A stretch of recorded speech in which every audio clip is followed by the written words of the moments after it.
कर रहा है? क्या आप उन सभी बाधाओं से मुक्ति चाहते हैं जो आपके जीवन में रुकावट बन रही हैं? अगर हाँ, तो इसका समाधान आपको मिलेगा केदारनाथ धाम में, जहाँ स्वयं भगवान शिव विराजमान है और अपने भक्तों को उनके अतीत के कर्मों से मुक्ति प्रदान करते हैं।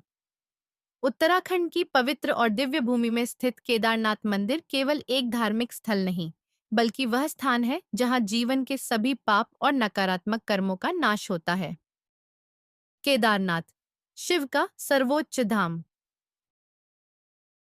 भगवान शिव को महादेव, भोलेनाथ, नीलकंठ और रुद्र के रूप में जाना जाता है, लेकिन केदारनाथ में वे पशुपतिनाथ स्वरूप में विराजमान हैं, जो समस्त जीवों के पालनकर्ता और उनके कर्मों का न्याय करने वाले हैं। केदारनाथ उन 12 ज्योतिर्लिंगों में से एक है, जिन्हें स्वयं भगवान शिव का सर्वोच्च निवास माना जाता है। यह धाम विशेष रूप से उन भक्तों के लिए महत्वपूर्ण है जो अपने अतीत के बुरे कर्मों को समाप्त करना चाहते हैं और शिव कृपा से नए जीवन की शुरुआत करना चाहते हैं। पौराणिक कथा। क्यों हुआ केदारनाथ का निर्माण? महाभारत के अनुसार जब पांडवों ने कौरवों का वध किया, तो वे अपने कर्मों के प्रायश्चित के लिए भगवान शिव की शरण में गए।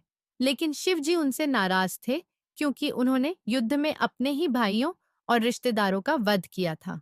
इसलिए भगवान शिव ने स्वयं को छिपाने के लिए एक बैल का रूप धारण कर लिया और हिमालय में चले गए।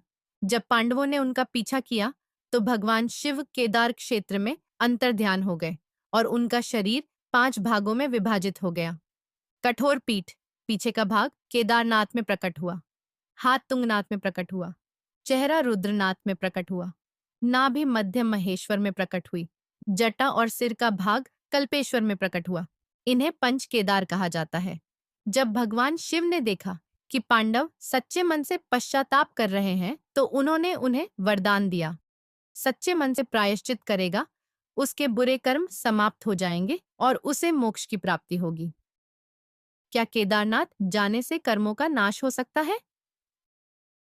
शास्त्रों के अनुसार केदारनाथ धाम की यात्रा व्यक्ति के जीवन में एक नया अध्याय खोल सकती है।